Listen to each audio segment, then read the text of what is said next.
Hello, friends. This is Dave Hurwitz, executive editor at ClassicsToday.com. Now, recently I did a series of videos on artists or ensembles that almost never made a bad record, and that generated quite a bit of discussion. And one of the ensemble categories that I hadn't covered yet, but that some of you mentioned, was chamber orchestras. And I thought that was really worth doing all by itself. Because there are lots of them now, regularly constituted ensembles. Some of them are absolutely marvelous. A lot of them are marvelous. Really, a lot of them are. But the issue with chamber orchestras is how regularly constituted are they? That doesn't mean they don't give regular concerts. I mean, in terms of personnel, do they have the opportunity to develop a sense of corporate sonority, of working together, of working with a single conductor, possibly? And there are also millions of period instrument groups, which really need to be taken into consideration too. So millions, billions maybe, who knows? So here are my top 5 chamber orchestras.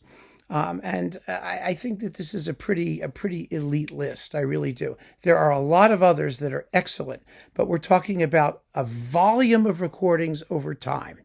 Not just a couple that show that they're like fabulous. There are quite a few that are fabulous. But for me, they just haven't done enough to establish their reputation, even though I might even collect them because the first dozen or so were great. I mean, it's all a little bit impressionistic, shall we say, except for my choices, which are, of course, objective truth, as always. First, well, you know this one, the Academy of St. Martin in the Fields, of course, founded by Neville Marriner, and extraordinary. I mean, they've introduced more people to more music than any other group probably in the history of recordings, and they made scads of recordings, and nothing that they did fell below a certain level of accomplishment. Like many chamber groups, they mistakenly went beyond their fach. And later in their career, Marriner particularly, I mean, he did a Beethoven cycle that was beyond dreary. And then somehow he did the Respighi Roman trilogy, possibly the worst record ever made by anybody, or one of them. But it wasn't the Academy of St. Martin in the Fields. I mean, it was a pickup ensemble, enlarged. They had to enlarge themselves to become a full-fledged orchestra. It was such a stupid disc. The reason they did it was because they had done quite a bit of Respighi, his chamber arrangements of things. I mean, his chamber works, his chamber orchestra works, like the Birds and the Botticelli pictures and the ancient airs and dances, and they were lovely, lovely. But they really, it goes to show that you should do what you do best and leave it at that. And Marriner, of course, was never a conductor for big, vulgar, romantic showpieces. I mean, that wasn't his thing at all. So the bottom line is they were one of the all-time great chamber orchestras. They made the most recordings of just about anybody between Argo and Decca and Philips and then EMI. Really an extraordinary group that I don't think anybody would argue is not one of the major chamber orchestras that almost never made a bad recording. Next, I Musici. I Musici was the Italian version of the Academy of St. Martin in the Fields. They were, I think, in some respects even better in terms of their approach to music making, their corporate sound, their sense of style, elegance, really extraordinary. Along with the Academy of St. Martin in the Fields, they basically cornered the Baroque repertoire before the period instrument movement started. They made scads of gorgeous recordings, including a lot of Vivaldi. There are box sets devoted to what they did. I love them. I love them enormously. I really did. And they were sort of shunted aside by Philips when Philips got the Academy of St. Martin in the Fields after Argo, after they decamped to Philips, because they had 2 chamber orchestras doing really the same stuff, or a lot of the same stuff. Fortunately, I Musici did the sort of highways and byways of the Italian Baroque a little bit more, maybe, than the Academy of St. Martin in the Fields, but it's hard to say. They're just incredible groups. And I've talked about, the I Musici big box set. that came out recently, so you can explore that. But they are safe choices for anything, and don't worry about whether it's period instruments or not.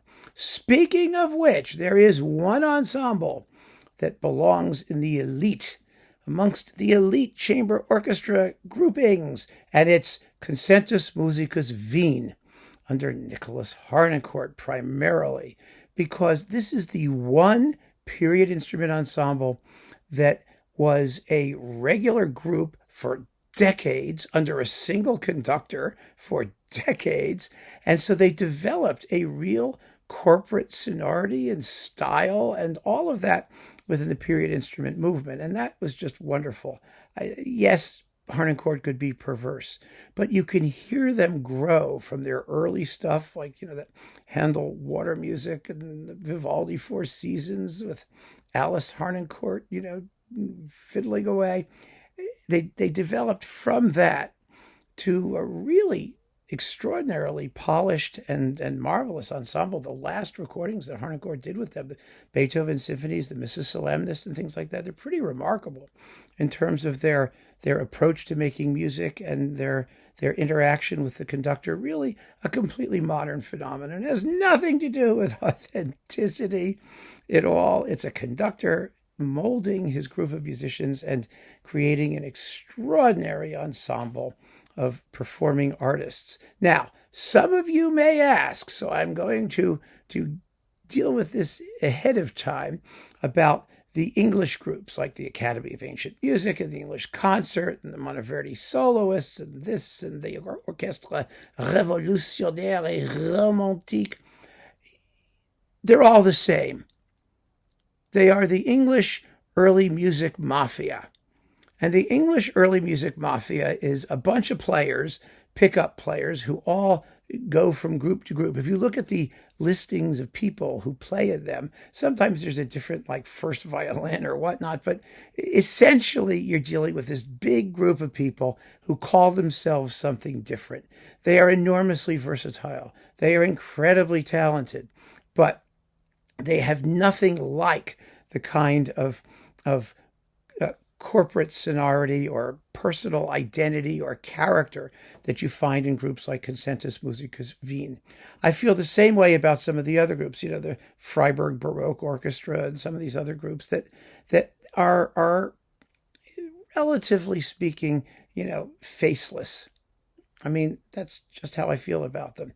They were not around long enough to become really, or haven't been around long enough to really become distinctive.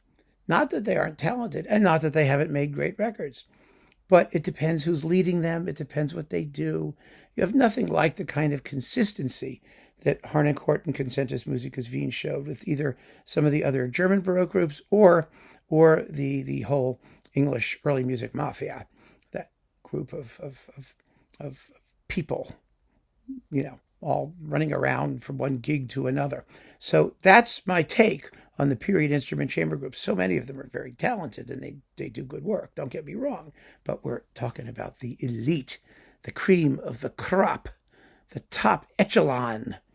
So there you go. Next, Orpheus Chamber Orchestra. Of course, that's the one some of you mentioned already. I mean, the big Orpheus Chamber Orchestra box came out. They're conductorless, but they have style. They have style. They have pizzazz. They have extraordinary ensemble virtuosity and discipline. They are wonderful. Their box of recordings, it's 40 some odd, 50 some odd discs, God knows, has one of the highest ratios of hits to misses of any group out there ever. I wish that they still had a recording contract and were still doing stuff. And they recorded everything from Baroque music to contemporary music. Their range was also astonishing, and they were equally adept in all of it. So that's really, really a powerful and wonderful testament to their ability. It's a great series of recordings. And like I said, they're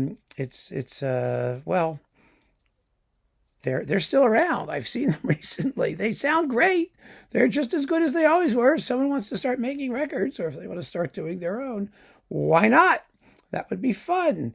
Especially since if I were them, I would just do a series of contemporary music recordings. I don't mean like avant-garde crazy. I mean contemporary music, things from the 20th century and forward, because there's just a lot of stuff.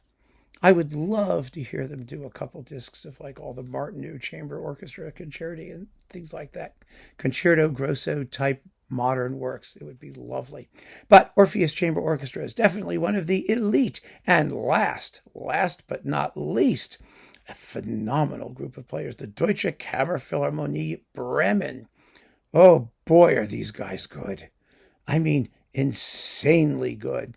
When I was doing the Cannes Classical Awards and going to Europe more regularly, I was quite friendly with one of the founding members of the Deutsche Kammerphilharmonie Bremen. He was a violinist there, and even back then, was it 20 years ago or something like that? They were getting hot, and they only became hotter.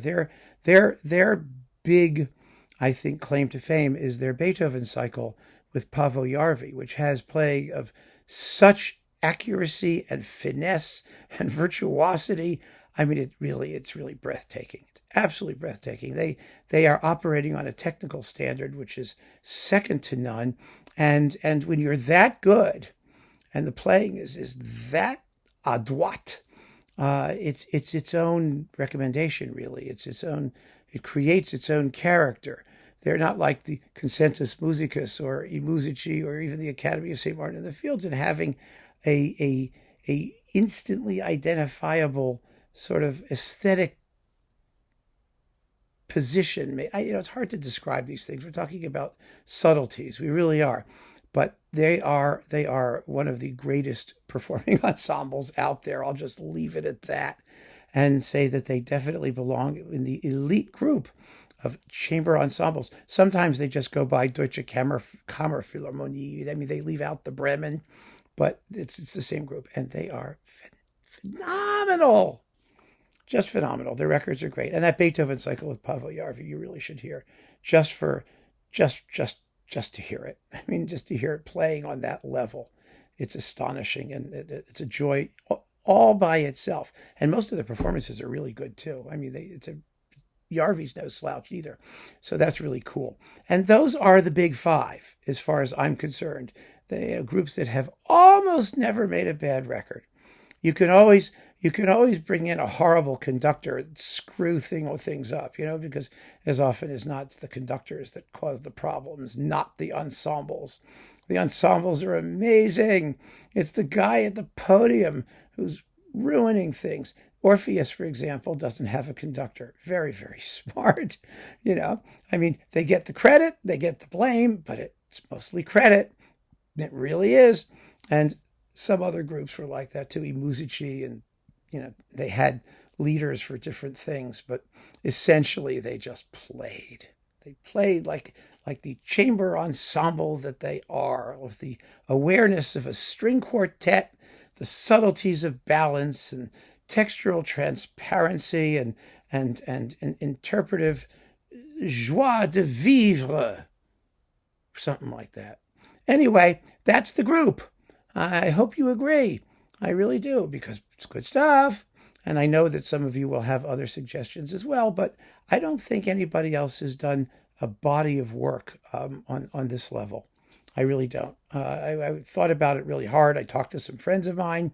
This was a list that we really gave a lot of thought to. And so I think it's a good one. So keep on listening, friends. Thanks so much for joining me. Take care.